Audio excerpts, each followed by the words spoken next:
everybody. Welcome to the Man Alone YouTube channel. I'm Man Alone, and today we have some spring cleaning to do. Now, the purpose of this video is a little bit for me, a little bit for you.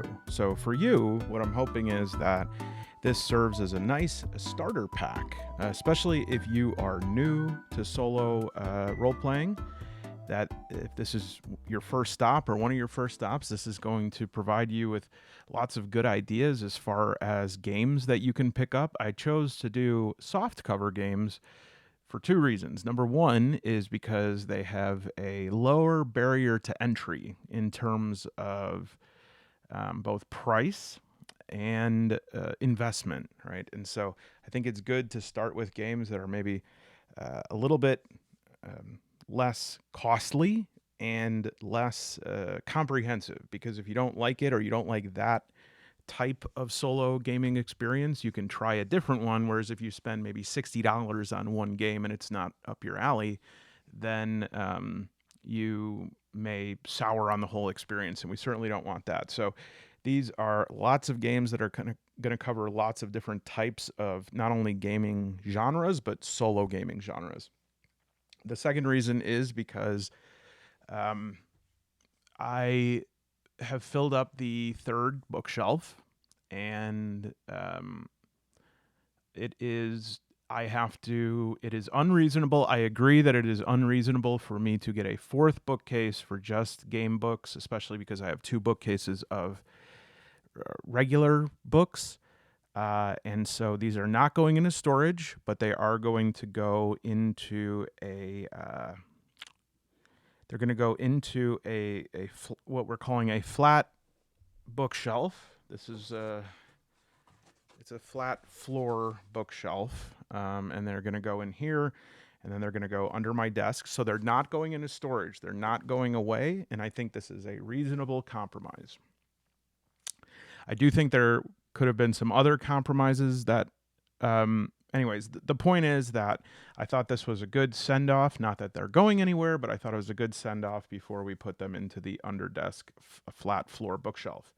So the other thing is that at the end of the video, in addition to the 40 plus books that I'm going to share, I'm also then going to share around 40 solo gaming or solo gaming adjacent YouTube channels for you to follow. So that, again, if this is your first rodeo here, you should leave this video with some pretty good ideas of next steps. That said, because there's a lot of books and not a whole lot of me, we're going to get right to it, and I'm not going to do my usual 27-minute intro. If you're a big fan of this video and of 27-minute intros, go ahead and subscribe.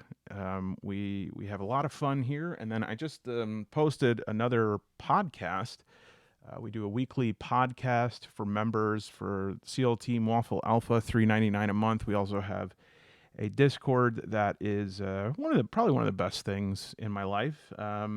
And lots of fun folks there. So, all right, without further ado, I thought that a good place to start would actually be the category of oversized books, which is not really a category. It's just the category of books that are making it hard for me to fit every other book.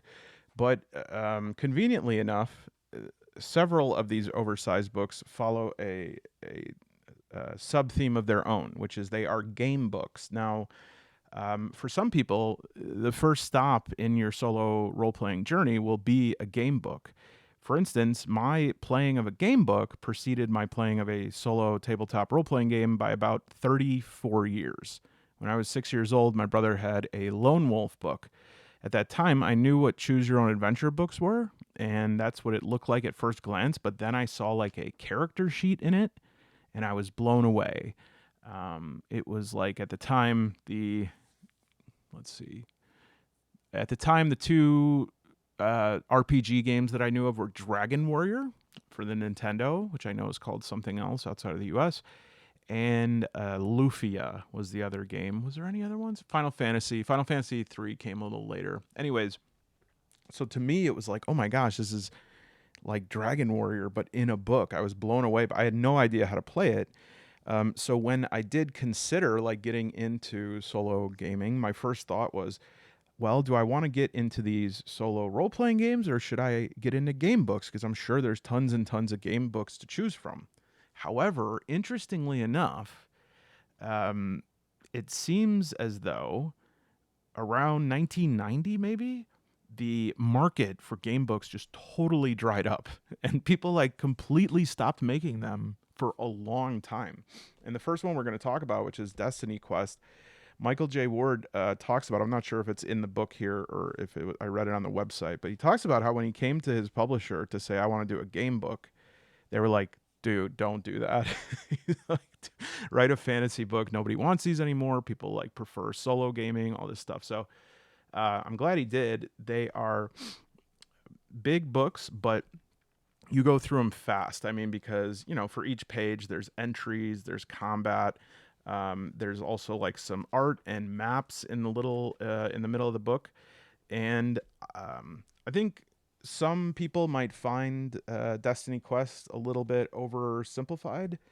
Some people say the combat maybe is a little bit too simple or the scaling's a little wonky, but a couple of things. Number one, the second book in the series fixes a lot of the scaling issues, as does the third and fourth. Uh, I know that the second one does from playing it, the third and fourth from reviews of them. I think there's like more than 5 or 6 or maybe even 7 of these now, and I know he released a world book as well. So this would be a cool thing to get into, just to reacquaint yourself with these sorts of mechanics and getting in the mindset. Um, the the other thing I really like about these games, and this is something I really do not look for in solo gaming experiences outside of game books, is like the pictures here say it all. You are not like a journeyman, you're not a scrapper. Like at the beginning of the game you might be, but by the end you are like a demigod. And I love just being totally overpowered in these games. There, it is so fun. And then one of the cool mechanics is you can like your character from previous books can show up to help your characters going forward. Because obviously, like if you were to pick up book 2 using the same character at the end of Destiny Quest for this one, you would just like blow through everyone really fast. But it's cool because in certain situations you can bring in your other character and have them like fight together, and it creates for a very like epic, um, sort of high like high powered action superhero type action thing. I had a lot of fun with these. I think the combat and dice mechanics are really fun. I think they're really easy to resolve. You roll all the dice at the same time. This is perfect games to play in bed with like a mini little um, dice box or dice pad, or this new one that I'm trying, which is a complete foam box so that it's not super loud on the camera. But whatever it is, you bring like a little notepad, a pencil, super fun. Ones that have an equal reputation in terms of recent game books that I didn't quite get into as much. Well, no, that's enough. I didn't really, I wasn't feeling them totally.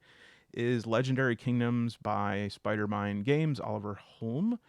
So I just want to reiterate, I didn't get into them, and that is not for any mechanical reason as much as like I just didn't vibe with them. And I think you'll find this if you get into this hobby, is that sometimes you will like a game and then there'll be a game that is similar in almost every way, but you just like there's no chemistry. And that's what happened with Legendary Kingdoms. It's extremely well built out. It has an awesome keyword system. It actually has a multiplayer where you put together a party of different characters. It's very much more open world. Destiny Quest is open world, but I mean it's sort of like just quest based. Whereas here you can truly travel around, and there's a lot to track here.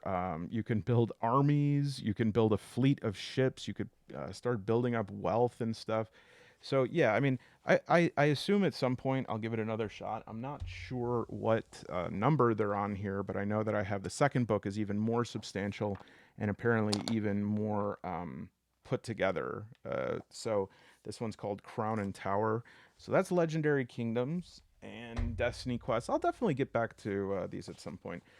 The other game book that I need to give another chance to is What Lies Beneath. And when I say another chance, it's not because I hated it or anything. Let me readjust my chair here. It's not because I disliked it. And in fact, this is like a good exemplar of how stupid the reasons are that you never like fully finish books. The things about this book that made me like when I would flip through the shelf, I'd be like, what do I want to play tonight? What do I want to play? And then I'd look at this and I would think two things.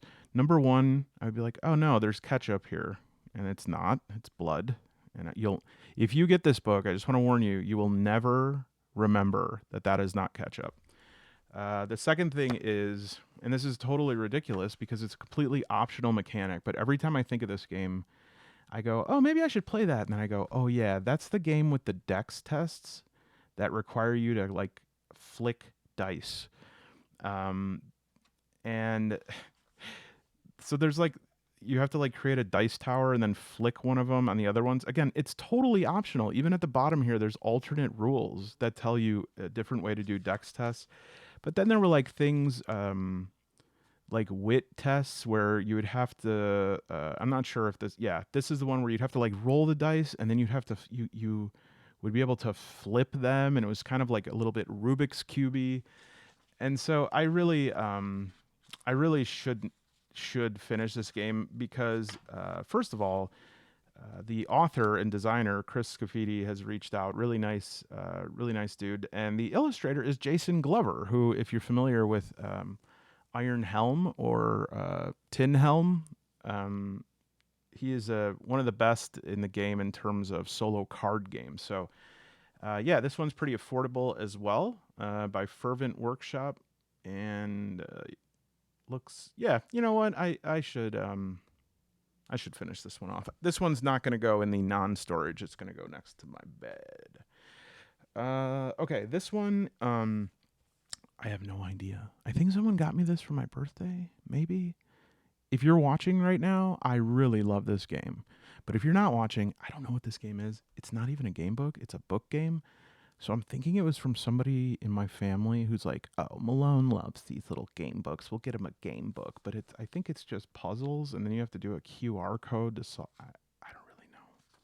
But I do love it. Oh, it's one of my favorites. I have no idea. I've never played it. Symbaroum.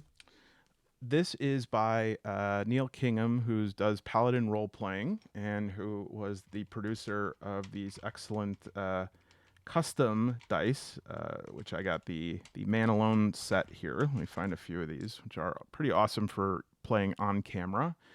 And so that's like part of the business. And then the other part is this game book, which is in Symbaroum.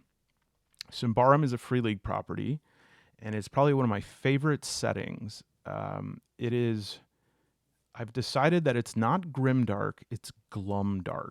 It's like everything is misty and depressing, and the elves are sort of reclusive eco-terrorists. It's like the only elves, I think, in any game setting that I really like. And I always want to be in the Symbaroum universe, playing in Davokar, but it's, for whatever reason, it's just a hard system for me to boot up from a solo perspective, and I'm not sure what it is. I know that it's got a little bit of a unique system. It's player facing. It's a D20 system that's different from their other ones. So I was just really glad when this came out. Now, unfortunately, this is I printed this at my own cost with the permission of the author, because it was for demonstration purposes only to play the game. I did make a video of this, but you're actually, Symbaroum is not one of the IPs in Free League's catalog that can be sold. Community content for it cannot be printed. I think, I know that Dragonbane can be printed. I know that because that is, the soft cover solo supplement that I made, called to the green, link below, is sold as print on demand. But I know that, like, Mutineer Zero, Vazen might be. I don't know about Vazen because I did find a printable mystery tracker for Vazen. But anyways, there are some systems you can't print. So this one I just kind of printed up just so that I can go through it on camera. It has a bespoke character sheet that really makes good use of the spirit of the Symbaroum system, but it's simplified for a more sort of streamlined system for gamebook play. From start to finish, I think it's a great book, and I think that it is a great system and a great story. So I do recommend this a lot. The PDF is available on drive-through. Let me adjust my camera. All right, I think that's it for game books, except two that are, one of them is a maybe it's a game book. I'm not sure what to consider it. And the other one is definitely a provocative entry in the series. But this is Space Station Xeno. This one is for use with Mothership. Originally, they made one that was for use with Death in Space, which I actually would like to check out.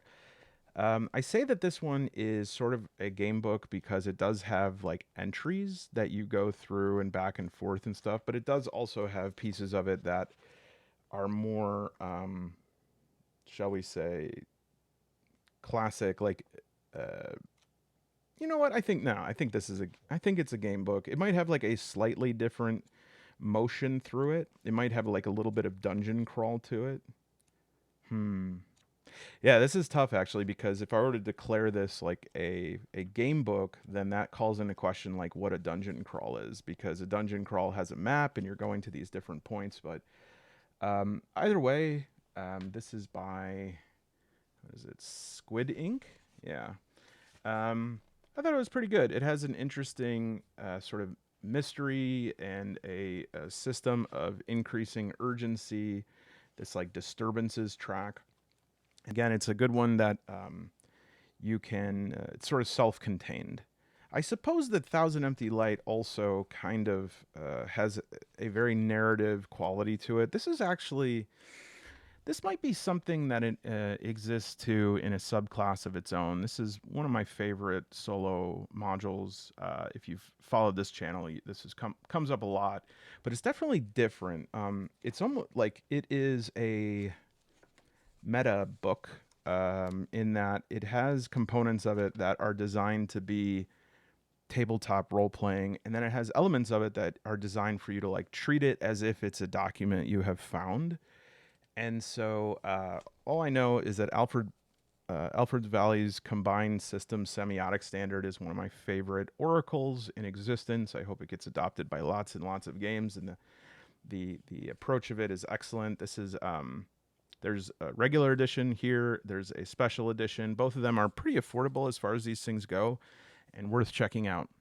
Okay, like I said, the last one here is a provocation. For those of you who are aware of this book, some of you might go, yeah, I can see it. And others are like, no, man alone, you've gone too far. But I would say that one of the earlier game books that I read was House of Leaves by Mark Danilashevsky.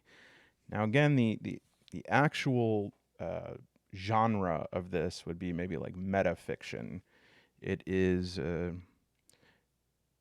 book that is aware. How to describe this?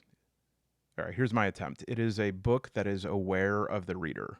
The book is aware that it is being read, and the book also morphs as you read it. And so it cannot be read as a straightforward narrative. At first, it feels like it can be, but then as the story starts to change, other things start to change. The book itself becomes a part of the story in ways that are so interesting. It is one of the most intriguing and frustrating books. Yeah, so this is this is one thing. It's like you cannot read the book like only oriented like this. Sometimes you have to do it on its side. Sometimes you have to hold it up to a mirror because like some of the text you have to read it in the mirror. For this whole section here, there's a window that is part of the story, and so the page becomes a window. You're actually like looking.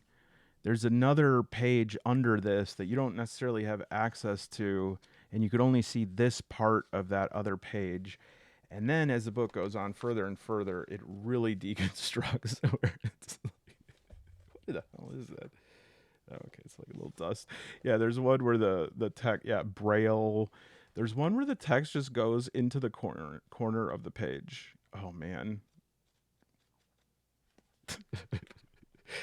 this is great. All right. Well, anyways, yes, I understand that maybe doesn't quite fit what we're doing here, but what an experience. Okay. Let's do the rest of the oversized books.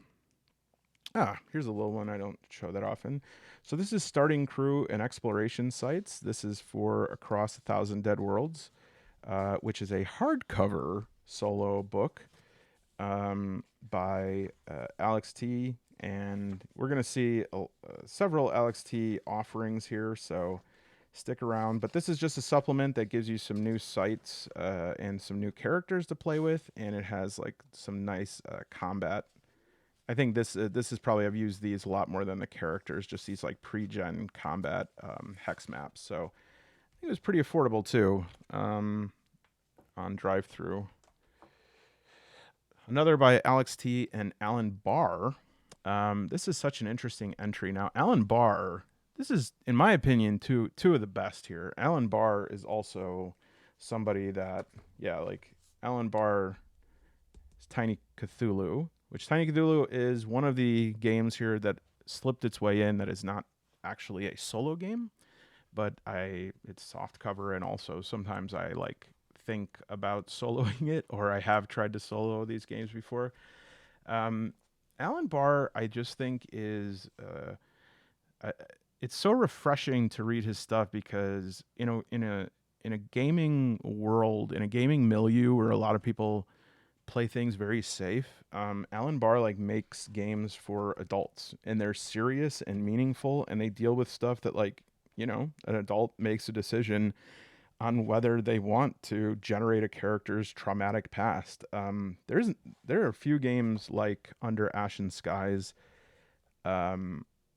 This is a game about it's like a little bit occult, a little bit supernatural, and it's about somebody coming home to Riverside, Virginia, their hometown, and really like some strange things start happening, and they confront things from their past.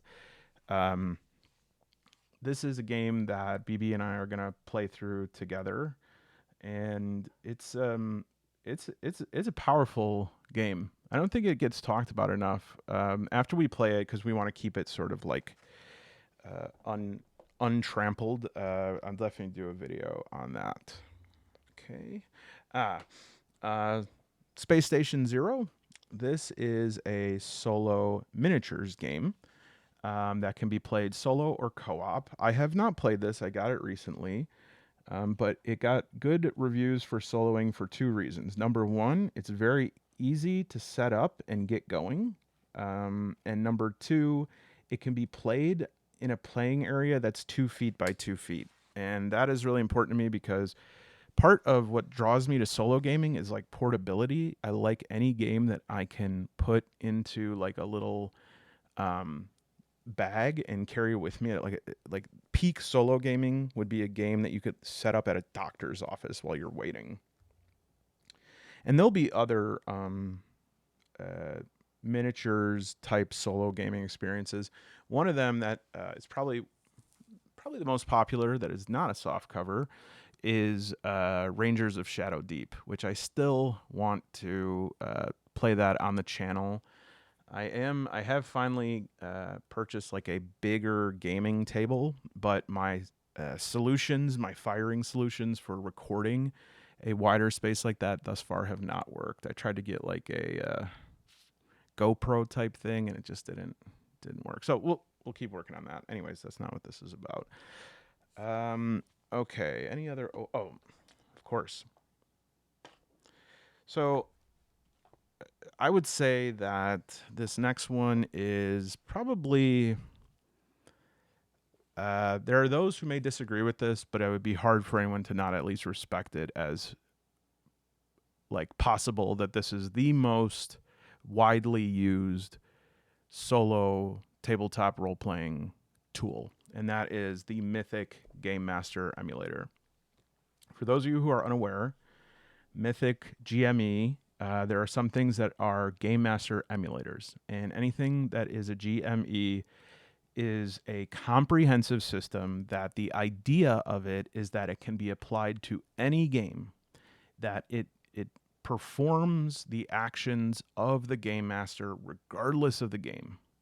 And Mythic is especially important in this scene because there are other GMEs, and there is always a little bit of a genre-based limitation to them. Like, yes, this works for sci-fi. Yes, it works for fantasy. But like, what if I want to play some game that is totally, totally different out there experience?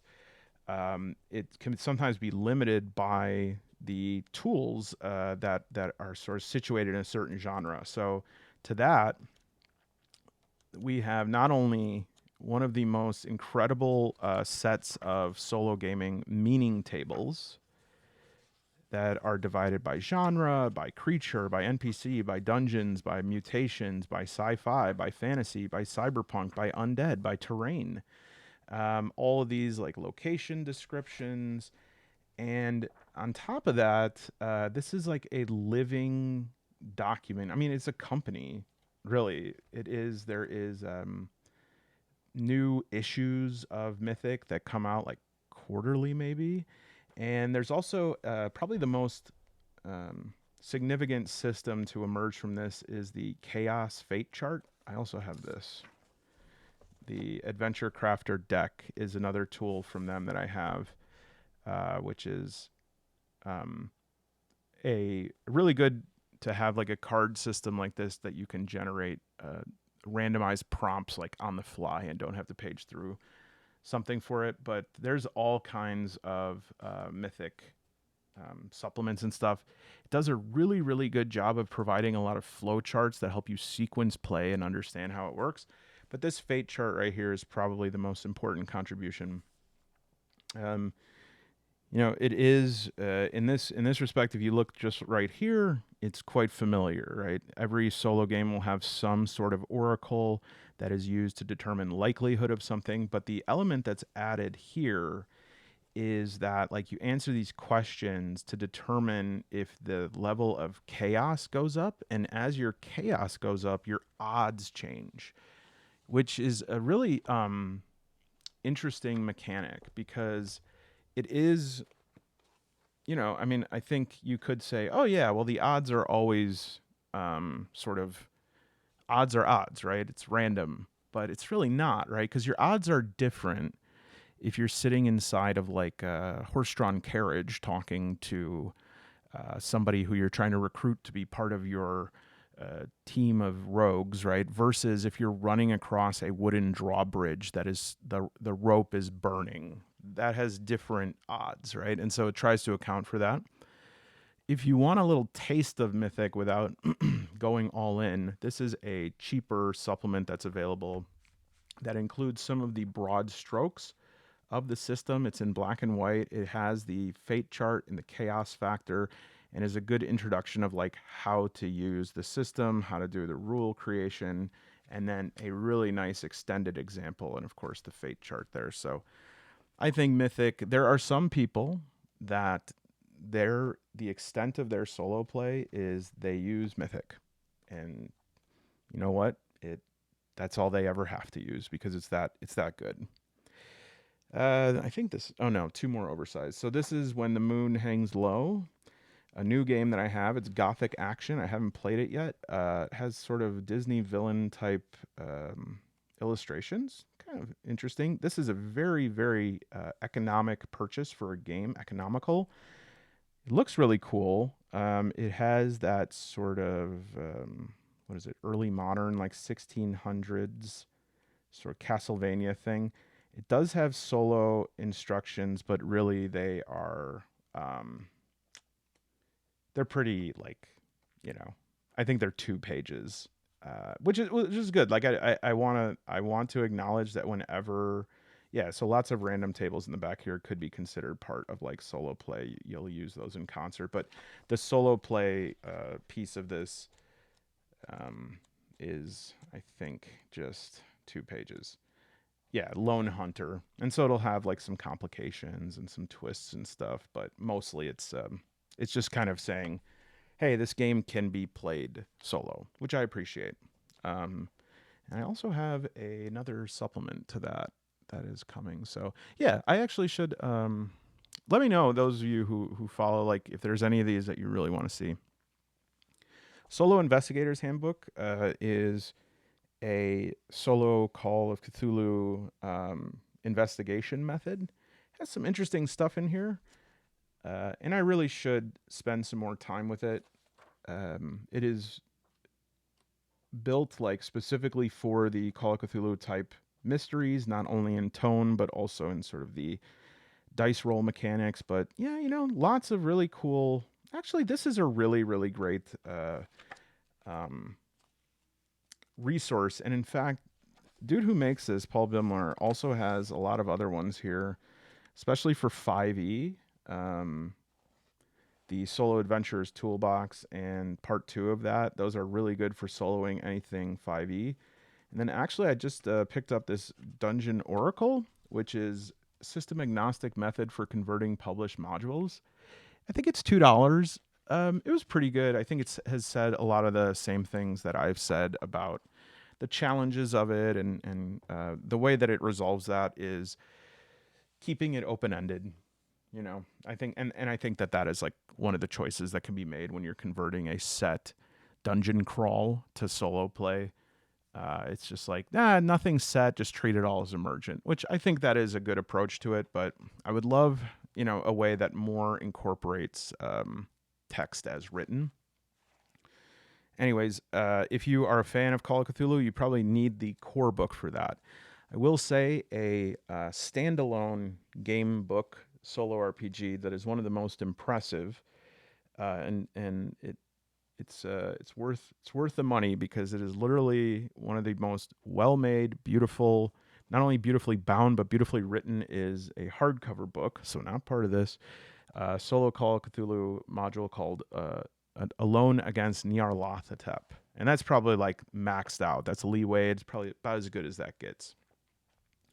Scarlet Heroes, this is really good if you are somebody who played, a more classic, basic expert AD&D, and you want something that has a very similar approach, feel. I think written by Kevin Crawford, who is the World Without Number, Stars Without Number. This is like one of the best, a virtuoso member of the game creation community. And Scarlet Heroes, I think that even though, sorry, my hand here, let me put my brace on. Okay, so really quick, actually, for those, I want to make sure that I make this accessible to those who are new to the hobby. When I was talking about like using a solo system for pre-made adventures or dungeon crawls, that would be an example like this. This is a dungeon crawl that's actually made to look like some very classic D&D dungeon crawls, but it's for Merkborg. And this is by the Dungeons Key. And like a pre-made dungeon will look like this. It'll have like a map, and then it'll have different numbers around it, and you will look up each number and it'll tell you like what is in that room. And one of the challenges of playing things like this solo is that part of the fun of it is a player entering into a room, hearing like a couple of things that are going on in that room, and then making decisions about what they want to do there, and then finding out if they made good or bad decisions. So for instance, if you walk into a room, if you walk into A6 and it's like, there's 2 torches and a lever on the wall, and the players say, okay, well, I want to search around the room, see if there's anything. I want to pull the lever. I want to see if I'm strong enough to do that. And is that they won't know what happens when they pull the lever, but a challenge of solo play is like you can easily see right here what happens when you pull the lever. So really, the choices you have in most solo adaptations of these is either just play it so that you read it, you know what happens, and you try to, prune or pluck the fun out of it a different way in terms of, maybe doing a check to see if you pull the lever, or reading it very cautiously. Like the moment you see any words that are like, if the players ask about the cabinets, then, and you go, okay, stop. Do I ask about the cabinets? And then you keep going. But that is hard, right? Because especially as an adult reader, you don't read one word at a time. You sort of like crowd a paragraph, especially one this size.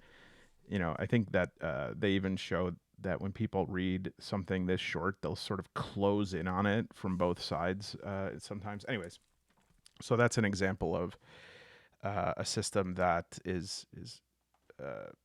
considered by the solo player a lot. And I actually do think I have an idea for that new video. Okay, so let me say this, and I actually just looked up some notes I took on this in February of 2023. Wow, okay. All right, here's my opinions on why people like Scarlet Heroes so much.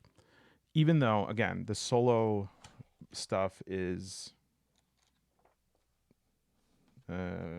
page 114 to 130.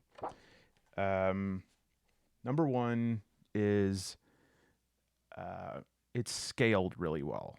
This is the benefit of having like Kevin Crawford make your solo game, is that it has these resources that make it much better scaled for solo play. There is like a death defy mechanic that provides mechanics for like avoiding player death and letting the players avoid lethal consequences without making them feel like they're cheating or fudging it. There's something called the Fray dice, which is like allows players to have a chance as a solo player character versus really strong enemies. There's damage scaling, so PCs deal more damage than the enemies, and that seems like it wouldn't feel like it makes sense, but you're playing with one player character, right? The solo oracles, I think, as well. Let's see. What I wrote was solo oracles, simple, efficient. They are good. They leave room for me to improvise, but also I can tell that this guy played this game a lot himself. So good with generating other adventures. And then something I know now that I didn't know back then is that you can really run so many. You could run OSR stuff, OSRIC, OSE, Old School Essentials, Lamentations, The Flame Princess. You could run Basic, Expert, all these systems. You can use this, and so people are a big fan of this. It's affordable. It's not so big. I don't know how many people like. I'm curious, how many of you have like played Scarlet Heroes? Because I've never played Scarlet Heroes. I've used this system for other games, but have any of you played the actual? All right, so I think that is everything that's an oversized soft cover. All right, let me see if I can sort of thematically continue on in a direction that makes sense here. All right, indeed I can. So the next ones we will do are procedurally generated dungeon crawls. These are games that are more about rolling the dice, seeing what's in the room, making the decision about what's in the room, and moving on. They are sort of on the other end of the spectrum between journaling games and procedurally generated dungeon crawls. So these are ones that you're not spending as much time, say, using an emergent oracle table that says like slimy and overhead are my two words here. Okay, I think there is slime coming off a chandelier over my head. Like, you're not going to be doing that a lot in these because the world is already built out. And so you are just going to like see what it says and make decisions based on that. So for some people, this is like exactly the sweet spot they like. For me, I really like these games, but they feel like a different species of solo game to me. They scratch a different itch for me.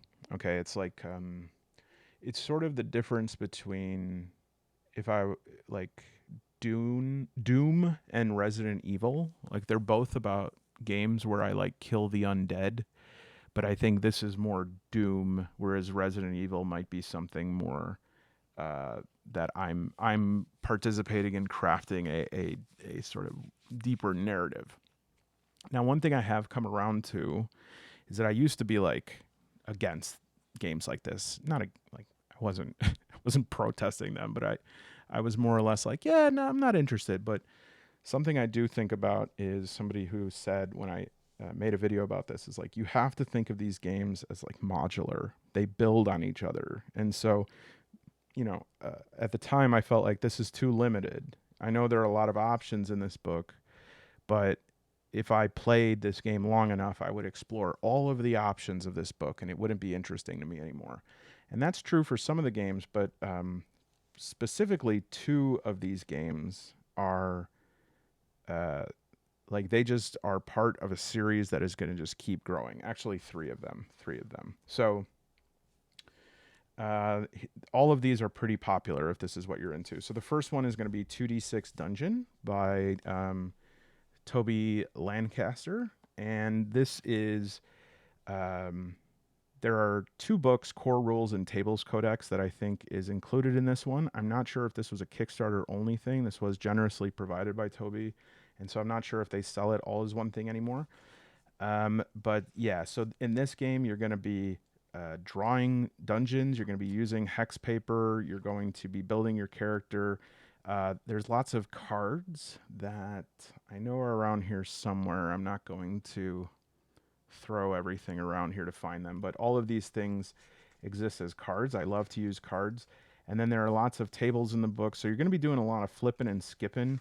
But after you get into the swing of things, it becomes pretty engrossing in terms of like the excitement comes with being like, oh, what was that? I wonder what I found. Oh, I never heard of that before. What's that, right? It could be a little bit dense. So if you're somebody that gets a bit overwhelmed by a presentation such as this, you might feel a little overwhelmed by this one. There are some other options, but if you like it, there's also the Layers expansion, and then 2D6 Realms, which is an interesting expansion I have not played yet, but I'm actually very interested in this as it creates, like you build a settlement that you oversee and protect it. So that, to me, ups the level of immersion for that. Another one by Toby that I actually haven't played, and I'm not certain if it's the same deal. It looks the same. This is Alien Sanctuary, and I think it is also sort of it's procedurally generated in terms of like everything. I'm pretty sure is mechanical in this game. There's not going to be entries that say like, the door has opened and something mysterious has emerged. What is it that emerged? It's going to tell you what emerged. But this one looks like you are controlling like a Xeno organism zoo. So, yeah. It is a print and play, roll and write, solo player game designed by Toby. You manage a sanctuary where aliens come for treatment. Cool. Check that out. All right, one that is a very common entry point is Four Against Darkness. This is, I think, in a lot of ways, the mold for what type of for this type of game, and this one is I think a really good entry point if you're interested in things like that. Like even you look like the dice rolls here. If you rolled a 64, like you roll two six-sided dice and you get a 6 and a 4. This would actually be like the next room of the dungeon that you would draw on hex paper. And then you have a party of characters, you have a different table, there's different ways of doing combat. There is like a journaling option here, but it would more just be like your own, elaborations about it. It's not going to give you prompts or anything to journal. This is a real treat, really, this is the full flow sheet for how to play the game. You could print this out and put it right in front of you. And if you're looking for something that's going to really hold your hand and show you how to do this, is a good place to start. There's lots of different books for this. This is the one that is like, you could do a whole collection of these. You know, that could be like your total solo gaming experience. So this one is a sort of Lovecraftian mythos. This is a 3-part adventure for beginning characters. These two are interesting. These create more of like a town mechanic. These are town generators. And there's some reason that we have 2 books. I forgot. I did do a video on that, so you can search for that and check it out. By the same author is 9D6 Quest.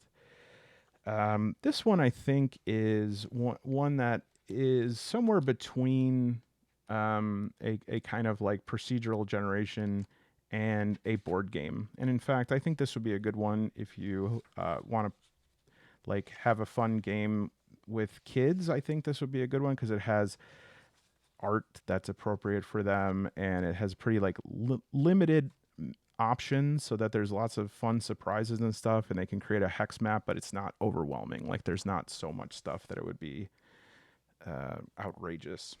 And that is by Andreas Filigoi, who is that is the same person, right? Yep. Andreas Filigoi, who does for AD. This is for AD if you ever hear that. This is a game that is by Castle Rook. There must be something to this game because it gets recommended to me so often, but I read it from cover to cover, and One Shot Dungeon is just an extremely simplified version of 4AD, and I have just flipped through the whole book. So yeah, I guess this would probably be really good if you're interested in checking out this sort of mechanic and system, because it's very affordable and has really everything, most every feature of 4 Against Darkness just kind of condensed. Basilisk, this is a beautiful object that is Merkborg compatible. It's not so much compatible. I mean, I think it's a standalone game. Comes, it's by 1D10 plus 5, who does some other good stuff from Merkborg. But yeah, here is like, it comes with its own tile set, and so the instructions here are like those 2 pamphlets, and then you would play like on this gameplay map. Very simple. You can cut up the tokens for it, different terrain, and it has the same thing, kind of like procedurally generated rules, and there's weak monsters, tough monsters, traps, and encounters. So another game that if you're, it's one of those things though that like if you're new, you're going to go through a Merkborg phase and you'll go in and out of it. Like right now, my favorite Merkborg things are those dungeon key pre-generated modules, and it's because they are only a little Merkborgy. But the aesthetic for some of you will be like hard to resist because it's doom metal and it just feels so badass. But I think that's great. Check it out. Enjoy it. Just remember there are other games out there as well. And that sometimes just because a game looks really cool doesn't always mean that, there are other games that don't look cool that are really cool. I'll just say that. Another one that I think is up there as far as this same flavor of things, procedural generation, and it has a really cool time mechanic, is 12 Years. And this is from Max Moon, who is one of the most cool dudes in the biz. Has his own store in Minnesota. Beautiful little zine type thing, 12 Years. And really interesting mechanics in terms of there's such a vast difference between the player types, and you're like, how is this going to be balanced? But it works. Like I remember the HP for the player characters in the first game are like, one has, I think, 4 HP. One has, 8, 12, 10, and then 30 for the giant. But yeah, I would recommend getting that. There's like a box set. Go for it if you can. Complete rules, quick reference. You get a campaign journal to sort of like track your progress. The Demon Lord expansion.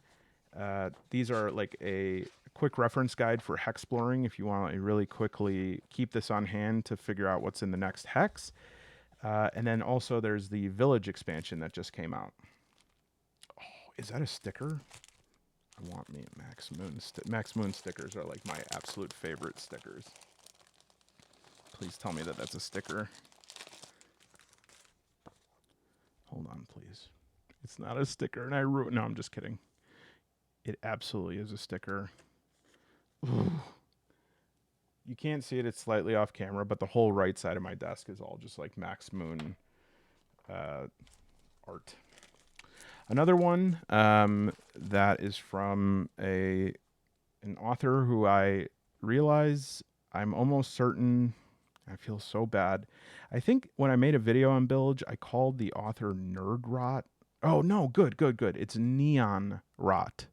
I thought it was Nedden Rot, like the Insane Clown Posse song. This is, boy, what a game. This game is the person, Neon Rot, like, if you were a fan of Tool in like the early days of Tool, and you went to a concert and you met like a hardcore Tool fan, like I love Tool, I love Maynard, I love Perfect Circle, all those, but like you met somebody who lived Tool, this is, I think, what their mind looks like. You know, there's very few games where like one of the checks that you have to perform is like a flesh rot to see how much your flesh rotted out. Some of the pictures in here, I believe, are from the inside of a human. It is max disturbing, right? You got to do a decay check all the time. Like the hex crawling or room crawling in this, it's not a question of whether you get parasites. Like you're just going to keep accruing parasites throughout the game. Comes with a great sheet. There's a page guide in the back. There are no doors. There are only sphincters. Bilge. There is another game by Neon Rot that I cannot remember right now. Anyways, look it up, Neon Rot. This game is extremely metal and awesome. All right, I think that's it for those. Let me just do a quick sweep here. Two games that are, I would say, also have emergent dungeon crawling, gradual emergence or revelation, dungeon mapping, but also start to toe the line a little bit between that and a more robust player individualized experience are two by Alex T, Black Oath Entertainment, Nethalas, and Broken Shores. And Broken Shores, I would say even more so than Nethalas is. Nethalas was is Alex's. This is his like old school dungeon crawl, and so in a way, it was made to be like Four Against Darkness. It's like I entered the room. Here's what's in the room. If you fight somebody, here's their stats. If you find something, a treasure chest, here's what's in the chest. The reason that it starts to toe the line is because there are rooms and encounters that you have in this game that are purely qualia. You know, you're not going to have many encounters in like 4AD that are just immersive, atmospheric things.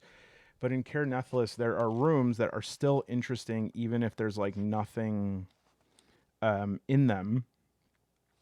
Because like here, if you roll an 87 here, what table is this? Events. A waterfall is furiously roaring in this chamber, water falling from up high in the darkness above. So you make a perception check. If you pass it, you manage to scurry out of the room before a group of enemies sneak up under you, under the cover of the waterfall's noise. If you fail, you're attacked by surprise. Roll on combat encounters. As you step into the room in 89, you feel the crunch of broken bones beneath your feet. This place is completely littered with human remains. So whether or not I do a check in that room, I am like, that is a vivid experience, right? And so that is, if you like a sort of dungeon crawl, but you want it to be more lived in, you know, more vivid like that, I would say Nethalas is a great one. Broken Shores, I think, goes even further because I just love the premise of this game. You're on the run from a cult that you defected from, and it has a lot of good lore as part of it. Like all the different cults have different objectives, belief systems, and those become even more wrapped into the narrative. So yes, you're like exploring ruins and locations and stuff, but even so, for instance, like locations, you find a landmark, you roll these words to like describe the landmark, what is happening there and stuff like that. So again, it is procedural, but it is also has this qualitative component that's emergent. Okay. The next one that I'm going to do is, well, let's get this one over with. This is games that I pulled out that are soft cover games that are not solo games. In Carmine, that is a mothership solo module. You know, a lot of these, they're not solo games, but like, again, there's stuff in here. You can, like, as a solo player, you have to be like a ninja. You have to use whatever you can from any resource you have. Like you'll be reading something and it will be the furthest thing from a solo game. And at the same time, you're like, this is not a solo game, but I love this table that like allows me to describe different boogers coming out of my nose. Go ahead, use it. Eternal Return Key. This is by Luka Rajic. With one of the most gorgeous games ever made is Ultraviolet Grasslands. And this one is a good overview of the CCAT system, which is the like action resolution system. The book is really interesting. It is written backwards, I think.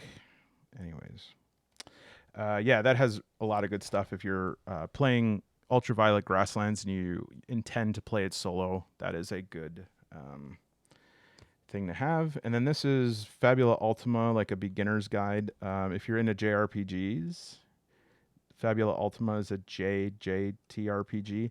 Lots of really good mechanics in this that as you're further along in your journey, Fabula Ultima is a good one to check out, like because it has a lot of cool ideas in systems of like how they use clocks. And then also, if you are more familiar with video games, this book is really formatted like it's video game flavored. You know, even like the items and stuff look like items that you would pick up in video games. Like everything looks like a start menu and stuff like that. So here's an example of a micro setting. This is Willow. I love this micro setting. Again, it's not necessarily for solo play. It is a place that you can travel around and meet people. But say this would be a great thing to use like Mythic with. I absolutely love the relationship system. It's like, you look at this person and okay, so like how does Grace Nerodia feel about Barth Brooks? They have this relationship which is hostile. And so this has so many, first of all, the layout of it is just absolutely expert. The art it's like there's some things that you're just like, I'm sorry, but this is like worth its weight in gold. It's not that big, but it has so much, and it's so much of this artist poured themselves into it. If you want to spend like $4, Cairn is a pretty compact, old school type system. Again, this is not solo play, but Cairn is solo playable. Lots of easy conversions online. This is Sherwood. Don't really get that game. Spiralis. Don't really get that game. It's a mystery game. And then this is one, another sort of setting / dungeon crawl that I've always wanted to solo is Trapped Within by Philip Jensen. And it basically is just different. It's a dungeon for Merkborg. And it's another one that a lot of bang for its buck. The thing with like Merkborg and Merkborg adjacent stuff is sometimes you're kind of like, wow, that was really cool. I cannot play that. It's unplayable. Okay, from there, we did those. So like from there, I think it'd be good for me to jump to These are solo guides that you like append onto other larger games. So this is SoloDark. It's a pretty remedial solo module for ShadowDark. But if you're really into ShadowDark, you can grab this online for free, or you can get this printed one for pretty cheap. It's got a few like tables in it, but mostly what it is, it's like a guide of where to look in the core book for stuff. So these three right here, Sölitary, Plunder, which is available on drive-thru as a PDF, Sölitary Defilement, and Sölitary Depths. These are all systems of resolution and solo tools for Merkborg and Pirate Borg, and there is one for Cyborg. Which one did I use for that? I don't think I have the physical copy. It might be Cycorg, or Sölitary Defilement is another one. But yes, this is going to use a very common system that shows up in probably, this is Starforged, which is probably one of the more popular.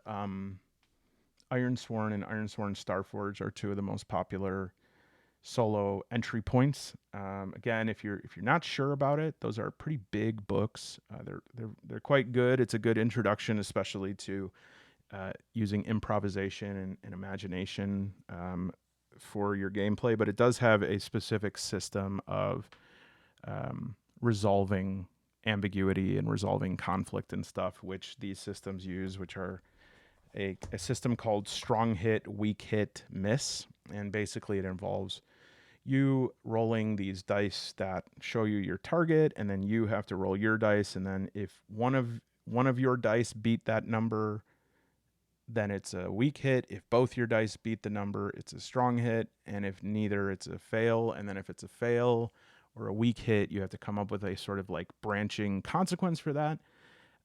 So it's a matter of taste. Some people are really going to like that system, others not so much. But regardless of the system, these are both really good, I would say. The tools in them in terms of generating different encounters. This one by Chowclips has travel rules, which are very helpful in Merkborg Overland Exploration. It uses cards, enemy stats generator, so pretty affordable. And then Sölitary Defilement was from 1d10 plus 5, and this one as well. This is like a pretty comprehensive implementation of that system. I think the Powered by the Apocalypse would be the name of that system. And this is also produced by Max Moon, who did Sölitary Defilement owes a huge debt to my favorite solo RPG, Ironsworn. Like Ironsworn, the basic mechanics for playing Sölitary Defilement depend on the use of fiction and moves. Yep. So yeah, then Sölitary Plunder is the newest addition to this, and this is right now, again, it's only available in PDF, but that should change soon. And this one, of all of the solitary ones, this is absolutely the best layout. It has pretty great generators here, including this Perilous Paths and Rum generator, and it also has oversea sea encounters, which are really good for Pirate Borg and are necessary to have the whole Pirate Borg experience. And then this one is not necessarily it's not quite the same. It's not a supplement for a larger non-solo game. This is just a reference guide for Ironsworn. And I must say, especially if you're starting out, this is a really, really good thing to have, because this will make it a lot easier to find what you're looking for, because there's a lot of different tables and stuff. And this whittles it down into something that you'll flip for 5 seconds instead of 5 minutes. There's also this Delve deck for Ironsworn is another piece that if you play Ironsworn Delve, which is the sort of dungeon crawling version of Ironsworn. And let me just be clear, Ironsworn came first. It's like the fantasy version of this system by Sean Tompkin. Starforged was the sci-fi edition. There's now one called Sundered Isles, but between Ironsworn and Starforged was Ironsworn Delve. These cards, these Delve cards, are really good. There's Delve and Domain cards. Or I'm sorry, yeah, Domain and theme cards, as well as like a Delve move card, and all of these are going to have like you can use these for so many games. You know, if you have you know, the theme of this is ancient, okay, and then you roll the dice, you roll a 1d20. Here is evidence of lost knowledge. If it's a place that's corrupted, here's features and dangers for that: fortified, hallowed, haunted, infested, ravaged, wild, and then different ones for different domains as well. So I would recommend these, as well as this reference guide. I'm not sure if there's a reference guide for Ironsworn. Okay. Let's see what we have next. Yes, this one probably exists. If I were to group it with another game, I think it would be Scarlet Heroes, which RuneCairn Wardensaga is a standalone like group classic RPG that utilizes, I think it's Norse, that is inspired by Karn, Knave, and Into the Odd, 3 great games, very popular games at the very least. Into the Odd and Knave I've played. Karn I have not played as much, but I do have the 2nd edition coming soon, I hope. I kickstarted that, so I think I'm getting a box set for that. Yeah, and so this is a really great, straightforward system if you are interested in, you know, learning how to play any RPG. But what's cool about this is it has a solo play section that is really, really good. It's really simple. Again, it's not too many pages, but it is packed. And one of the things that's the absolute best in this, first of all, this is like directions on how to generate a delve from start to finish. Roll a d6 on locations, objectives, encounters. Did you meet an NPC? Yes or no? Are you fighting? Yes or no? Is your dungeon size 1? Yes or no? Did you reach your objective? If not, keep going. If not, your delve ends. Let me bring this a little closer. These tables right here are D6 tables. You'll roll like, what type of encounter do I have? Okay, so say I roll a mystery. I roll a 2 to 4 on a D12. I then go to the mystery encounters. And then, oh, well, depending on where I am. Say I'm in ruins. I roll on mystery, and then I roll another D6, and say I roll a 3.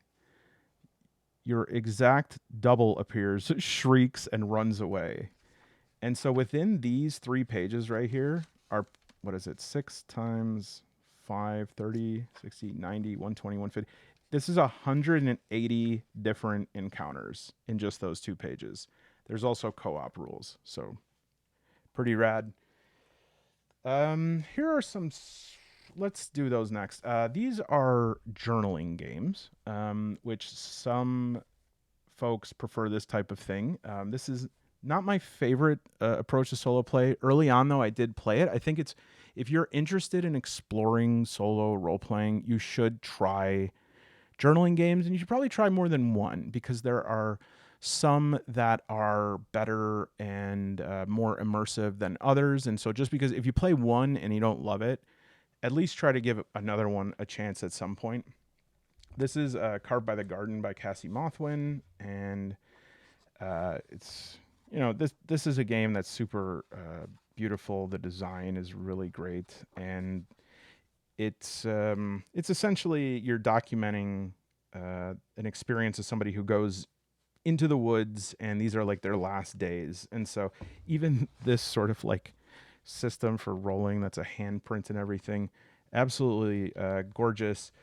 For me, like journaling games, I think I've talked about this before, and it doesn't make a whole lot of sense. It's not meant to be a broad dismissal of the subgenre, but I always feel like it's asking me questions that I want to respond to with, like, I don't know, you tell me.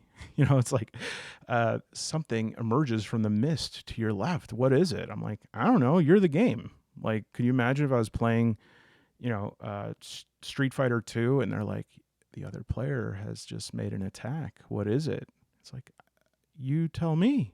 You're the other player, right? Which is childish and petulant, but it is, we like what we like, and we're attracted to what we're attracted to in terms of these things. That said, there are some, I think, that are just a cut above. Like Carved by the Garden, there are a lot of journaling games that stand on their own as beautiful books, right? And so there are a lot of them, even if you get it. Like, I've played Carved by the Garden once. I will never sell it because it's such a beautiful book. Candlelight, this is an interesting addendum to the trophy games, Trophy Dark, Gold, and Loom. And those are games that you're going to die often. And so this is a game that allows you to like hold a vigil on your character, and then you can sort of like have that character go back through the forest that they went through and sort of come to terms with their death. So if I were to say like which journaling games I prefer, if any, it's definitely ones that have like some dice mechanics in them, even if it just involves like, rolling up on different oracles. So Candlelight, the Crushing Dark is another one. This one has I believe this is the Wretched system, where in addition to journaling, there's some sort of balancing thing that happens. I think usually it's a Jenga tower, but I think in this one you're supposed to get like stones, and you're trying to take the stones out without. You start with a pool of 13 stones. When asked by the text of a card, you'll build a tower by placing a single stone on top of another. Stones must be fully suspended, and only the first stone of a tower can touch the table. If you run out of stones, begin stacking a new tower beside the old, taking stones from the previous one. If any of your towers tumbles, that's it. So you gotta really... I live in a big city. I don't know any stones that I could stack on top of each other. It's all gravel. But yeah, it's also got a card generation system. So this one as well, man, it almost connects here. So this one is interesting. It's a mech game. And at first glance, it like... if you took this game just a little bit further, you have a mechanically like action-oriented game, because it's all about, I think your mech is like mission critical, and it has, you're gonna like draw cards to see what's happening. And the system failure rolls... okay, the rescuer or the pilot, if playing solo, rolls 1d6, draws that many cards from the deck, and then compares them to the cards on the diagnostic board. If the face value matches a card on the board, remove that card and discard it, prioritizing repairs first. So that's pretty cool. Like, you put down this grid of random cards, then you deal out a second round of that, and like any ones that match are okay. Any ones that are discordant, I think, mean that those represent your mech's damages. Interesting concept. But again, it's like it what it boils down to. If this is your jam, it's your jam. But for me, it's like, this is the main mechanic here, is these prompts. What was becoming an ace mecha pilot like? Training, fighting, killing. I would rather think about those things in the context of the like gameplay mechanics. I don't prefer those to be the gameplay mechanics themselves, but it's, no one can account for taste. I will say that this game, I did do a review of it at the time. Like many Lost in Cult games, the presentation of it is stupendous. You can tell that it was definitely touched by the brilliant hand of Alfred Valley, who made Thousand Empty Light, Die Dream, so many other Lay on Hands, so many games that really... it's so important to have people like Alfred Valley who really push the concept of what a game is, and they do that every game. There's something that I'm like, wow, this is a mechanic that I just never thought of before. The game comes with, if you've ever played Citizen Sleeper, this is the tabletop version of it. It has made some puzzling choices. The dust covers, I often think about taking those off because I like the covers under them better. The shape of the book is odd. Like, I would have preferred that. And in fact, the way that the picture of it made it looked as if it was the size of like Scarlet Heroes. So it looked like, from the picture, it made it look like it was this size. And so I was quite surprised when I opened it. I am extremely fond of Citizen Sleeper. It was a game that totally took me by surprise. If you've never played the computer game, you should look it up on Steam or whatever. And then it also comes with these tarot cards. And I said, this has everything I want. The only thing that I didn't get, and it's only because they were already sold out, was the dice, which are very unique and beautiful. The tarot cards, I was excited to see, have like every character from the game. Ooh. And the art style is just exactly the same. And this is hard for me to say because I am so fond of this, but I will say that Lost in Cult needs to prioritize communication with their customers. They, I like had no idea when this was coming. The delivery times, they're they're producing extremely beautiful products, but I have many emails unanswered by them. I would have liked to have been able to communicate with them just about the review. And I also do feel like this game is a bit of a missed opportunity. I think there are parts of this that are really consistent with Citizen Sleeper. And then there are other parts that I'm just confused of why another system was created instead of the system that was already in Citizen Sleeper. I mean, Citizen Sleeper is based on a tabletop role-playing game, like the mechanics of it. And the resolution system is so tight and clean and great. I mean, it's just so satisfying. You're always like, you have a certain amount of energy and you have to spend that energy and you have to make choices based on priorities and you have to decide whether or not to trust people and whether or not to invest your time into different people. And I just feel that at the very moment that the game could have pushed in that direction, instead it sort of disassembled itself into a journaling game. And like, how does it feel to be your character's called a sleeper? How does it feel to be a sleeper in that moment? Well, I mean, that's something that I was very much able to explore through the video game. And like playing that game, I learned that through the stakes that I was facing in a lot of these resolution challenges. And so I still think it's, obviously, who's it? Gareth Damian Martin was the maker of this, along with Alfred. And so I think there's a reason maybe they wanted this game to be distinct and different from that. For me, I was deflated by it because I was like really looking forward to having Citizen Sleeper here.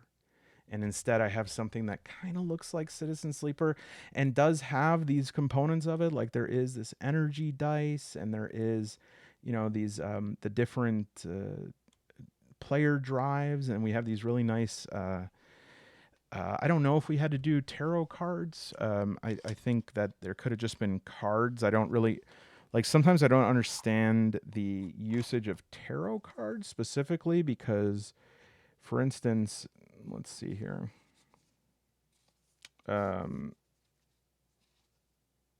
Yeah, so this is like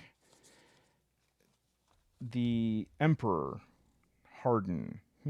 I guess that makes sense. Harden's like a CEO, but then you look at, like, those are just the major arcana. When you look at the minor arcana, it's like they're based on the values or stats of the game, and like I don't intuit is not necessarily a tarot. And maybe I just take the tarot archetypes a little more seriously than most people, and maybe I'm being like a a fuddy-duddy or whatever, but you know, in my opinion, it's like if you make cards for a game that are tarot cards sized and they don't have anything on them that represents the archetypes of tarot, you don't have to call them tarot cards. Like you just call them tarot shaped, tarot sized. I don't know. Maybe they do. Maybe they do. I'll check. But anyways, yeah, a little bit of a missed opportunity. That said, uh, a game that look, not everyone's gonna make the game you want. You're not always gonna get the game you want. And just because you didn't get the game you wanted doesn't mean that somebody else didn't get the game they always dreamed of. You got to take chances or else it's just boring. So, anyways. All right. Outsiders and Notorious. So that's the journaling games. This is the start of games that are a little bit of country, a little bit of rock and roll. Outsiders and Notorious, I think this would be really good entry points. There might be a third one now, too. The couple of just not even related to the gameplay, just about the book. The amount of text in this book, if you are somebody who, when you saw 2D6 Dungeon, you were like, whoa, that's way too much going on there. This is like going to make you feel a lot more at home. So if you're somebody who's not good with a lot of crunch, you feel really turned off by games that are going to make your, like this, you know, games that are really a lot of games that are very dense are going to give you like a tension headache. This is a really good one. It's just very clear. There's not too many options for everything, and so that's a good thing though, right? Because you have like this clean, coherent gameplay, and the question of like what do I do is early on in solo play. That's going to happen a lot. It's like, what am I supposed to do? I made my character. What do I do? And there is it's just very, very good at having like, okay, here's what you can do. You can speak to somebody, you can threaten somebody, you can attack somebody, you can recruit somebody, right? And so it's very directive, very easy to swallow, very approachable, fun art style. And I'll say the same thing for Notorious as well. I wonder, let me just look this up, see if there's a third one. Yeah, so no third one yet. I assume there will be a third one just because in Outsiders, they create a trilogy mode. So I assume there'll be a third, but there's some other games that are available right now. Heavy Weighs the Crown, a solo RPG zine, is available to be backed on Kickstarter. There's another one called Last Sentinels and Revolt. I don't think Last Sentinels is a unique system. No, but it's mecha themed. Looks pretty cool. So yeah, you can check that out. Broken Cask. This is another one that really stands on its own. It's really fun. It's actually based on like the setup of at least the first one, 4 Against Darkness, just in terms of each day you're going to manage your inn and you're going to have people that are going to come in and cause trouble and people that are going to be really fun and have fun stories. And then as the game goes on, they can go on quests and you're going to hire people and you're going to try to expand the reputation of your inn and you're going to try to get loot and all kinds of stuff. And so all of that stuff, you got to be careful in terms of what type of game you're looking for, though. If you're looking for a very mathematically succinct business management game, this is not that.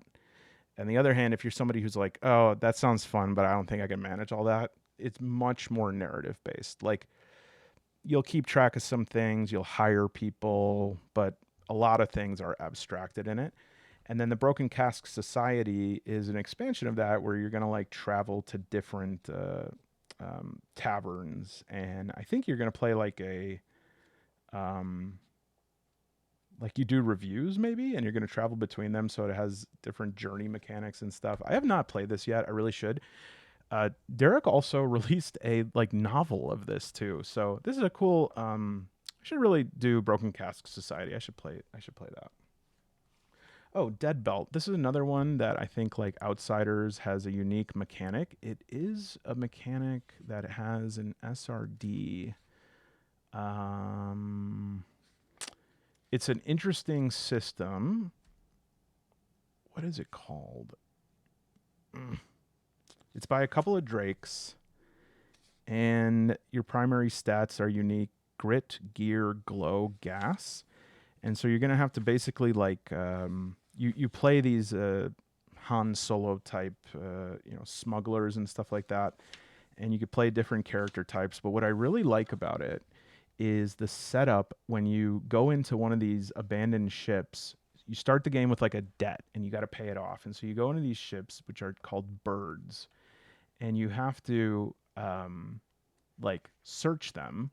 And the way you do it is you like draw random cards to determine the deck plan of the ship, and then you turn them, and each one you turn, it's like you're traveling through them, right? So you would like flip this card, and then you'd go to this corridor and stuff like that. And so there's all different kinds of ships, all different kinds of things that can happen when you turn them. Sometimes there'll be like rogue AIs, there'll be aliens, there'll be other rival gangs trying to get after you. And so lots of fun oracles. And again, just a different system. I like different systems that bring a little something different to the table. Last one, actually, I'd probably put this one, a little bit like Karn, but Fallen by Perplexing Ruins. This is a Baroque grim fantasy. So if you're seeing like Zweihander, my video on that, it takes place in this very underused historical period, like 1600 to 1800, where we're talking like stagecoaches and fencing, reposts, and feathers in caps. But it also has a kind of arcane aspect to it, and I just love oh man, these tables are so good. So this is Perplexing Ruins is another person who is just really good at making games and just really good at putting in 10 pages what I couldn't do in 100. Fallen is a lot of the tables just work really, really well with each other. It's not, let me see, how many pages is it? Yeah, it's like 40 pages. So yeah, an interesting system here, and it's based all on solo play. And it has a cool gear system. It has a tight skill system. It has a system for travel, for advancing your character. And then all of this is a generative oracle. It's purely generative. It's called the Esoterica. So you would get like nouns. Let's do one. So 34. Text. All right. Next page we'll do 53. Desirous. And then the next one we'll do 19. Illumine. Right. And so text, desirous, illumine. Right. And so you would take those and you would abstract like what that means. So I would say that illumine would be something that would make me see things differently. And it would be, I'm thinking right now in terms of desirous, like the hedonism of Slanesh from Warhammer. And so it's a text that is sort of promises every worldly desire, and you will become a god among normal humans, but at a cost, so a sort of Necronomicon, but a Necronomicon plus Maxim magazine. Okay. How we doing? Second to last one is map making games. And these are, well, sort of. I think Beak, Feather, and Bone is for sure map making. Another map making game that is not softcover, but I do want to mention is Cartograph, which is probably my favorite map making game of all time. I have not played Beak, Feather, and Bone, but essentially you're going to color in the different map of this city, and as you do that, you are going to like create a story of what is happening there. Cartograph, the other one that I mentioned, is also going to have the second non-soft cover mention, but in the next few days, we're going to be doing a review of the new Kickstarter launching at the end of the month, Caught in the Rain, which is by Ravens Ridge Emporium, maker of Cartograph. This one's by Nicholas Robinia, and this is a mystery game that I'm very excited to play. Now, I've only read it, but it has a system that is different usually than the other mystery systems, and so I'm looking forward to that. Rise, Umbra, and Delve are map drawing games, but they also include like tower defense maybe. So you're gonna like this is really fun actually. I think there's some people this is really gonna appeal to them. Is you're gonna draw up different playing cards, you're gonna roll dice, and you're going to slowly build out the different rooms of like your underground. One of them, yeah. So you have to like recruit different people: soldier, gunner, clown, hound. So yeah, I know that one of them is like you're defending it, and then this one I think you're invading somebody else's underground stronghold, and then this one is the same idea but just out in space. So these are all by Anna Blackwell: Umbra, Rise, and Delve. Some really fun playthroughs of this too. All right.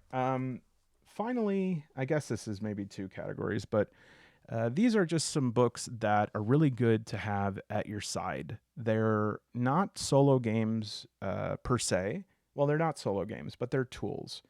They're books that you can use and combine with a lot of other games to generate ideas, to randomize inputs, to really put some like shading and details into the structure of your solo story. Table Fables by Madeline Hale is just tables that it's intended for a game master, but almost everyone I know who uses it solos. But it just has so many different like alignment, religion, character traits, NPC class, disabilities and character quirks, appearance generators, scars, mundane treasures, armor, peculiar knickknacks and flavor items, effects, potions. And it's like within, 88 pages, just tons and tons of good stuff. Similarly, Atelier Clandestine has two books that are really good for this. Actually, there's more, but these are the two I have. This one is like mishaps. If you ever have something, especially remember I was talking about that system of like strong hit, weak hit. Sometimes it can get really hard to keep thinking of consequences, especially when you like want to keep playing. The easiest consequences are the ones that usually hurt the most. And so you're like, well, how can I give a consequence here without completely derailing my quest? This is really good to have on hand.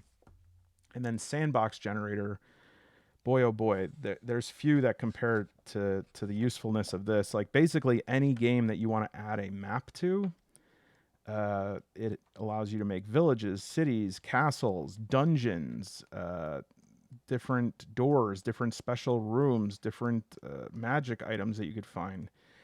And it gives you tons of examples of how to build this out and to fill it in. So if you're new to it and you're like, how do I do this dungeon crawl? How do I generate a dungeon? Sandbox Generator is great. This one's best, I think, is the pretty broad tool, but I think there's ones now for dungeons and overland as well. Check out Drive Through RPG. Bell Whispers is in a lot of ways the like sister book for the Fate Mill. And if you don't know, this was something that probably one of the greatest things that I got besides the other two things that I got from Tower House Creative. But I think Bell Whispers gets talked about the least. These are the null dice, which you can get from them that he makes like this just quickly generates NPC motivations and stuff.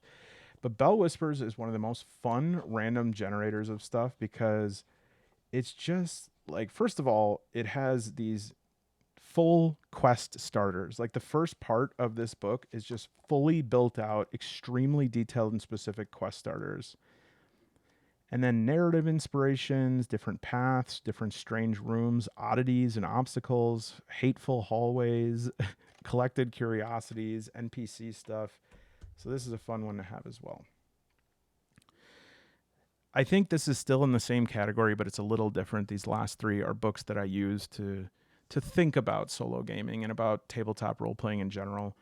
The first one by Geek Gamers is probably both like a tool as well as a philosophical discussion of it. So it has just a lot that Geek Gamers wrote about solo gaming and she has an extensive literature background. So the way that she talks about these things is really, she knows what she's talking about. And I think that this is, if you do get interested in this hobby, this is such a good book to understand really what we're doing here when we solo play. As a bonus, the last part of the book here has just tons of tables, including like these are excerpts from different books that you could use as inputs, which I think is really fun. She loves to do that. And then recommended rule sets, different tables, plot twists, NPC traits, and further reading. So that's a very good one. This one I was blown away by. I forgot which one of you recommended this to me, but thank you. Proactive role playing. This was so good. This just like made me feel so good about solo play and about really from a high level understanding like what is going on when we have combat. What is actually going on here, right? Like what part of a person is being engaged? What creates excitement? What creates drama? And this one is more of a collection of essays. If you're interested in designing games, I found most of the essays in this to be extremely informative. And just this is just information from people who are some of the brightest minds in the game that have been doing it the longest time, talking about their process, talking about what works, what doesn't. So I don't know how many that was. I'm dreading having to link all of them. I maybe won't do that right away when I publish it, but eventually I will. Before I do the last part here, which is just showing you some YouTube creators that I think you should follow. I just want to ask that if you are a solo player who's been playing for a while or any amount of time, you feel invested in this, go ahead and make some recommendations as well in the comments. If you're new, ask some questions and people can help you. It's not a community that I would say is really hard. We don't like eat our young, and so I think if you are asking questions, as long as they're not like, hey, tell me everything to do. It's like, if you have questions about good first steps, what's worth the money, which how do you understand this part, how do you deal with this phenomenon that comes up when you're solo playing, etc., put out those questions, and you'll get, if I can respond, I will, but otherwise people in this community are really great at answering those kind of things as well. Speaking of people in the community, the last thing I want to do is just share, and I'll put this up here for a minute, but if I were you, I would max out the screen and take a screenshot of this. If you're listed on here and you want to say anything about your page, if you're on here and you haven't posted a video in a while, I intentionally put you on here to make you post a new video. But otherwise, if I missed any of you, I really do apologize. I tried my best, but I couldn't fit everybody. And also, I may have just overlooked somebody because I did it at 2 a.m. So it's nothing personal. Feel free to advertise your channel down below if you and I have talked. If you're just some random person who's an opportunist, go for it. We'll see what happens. Okay, here we go. Also, I'm kidding. If you have a new solo channel and you want to promote it, go ahead and do it in the comments. All right, so this is a really good starting point. If you're new to the hobby, just go ahead and follow all these. You won't be disappointed. Like I said, most of these are solo creators. Some of them review solo games, some of them do playthroughs, some of them make solo games, some of them do a little bit of all of them. I hope that I got all of your handles right. Again, if I didn't, please correct it down in the comments. And I also want to recommend 2 or maybe 3 like Substacks or blogs. One of them is Castle Grief, does Pendragon, etc. playthroughs. The other one is The Soloist, who has pretty regular updates about solo stuff. And the last one is, I need to look it up. I can't get it to work on the background. I'm not even sure if it's like an @ sign for Substack, but Thog's Table, Castle Grief, The Soloist, Croaker from the Lone Toad. Just search for those on Substack. Okay, I'm just going to put up this screen one more time, and then I guess I will sing the outro. I don't want to live without you. I shouldn't do that. I don't want to get the video demonetized based on that. All right, this will be an original song. Solo gaming. He played a solo game, druidic habit, Greek solo RPG, desert dweller solo gaming, chocolates, sword solitude 3861. You might have to take a picture of the screen and enlarge it. I bet you want me to go, don't you? Okay, well, I know you'll be able to manage from here. Thanks, everyone.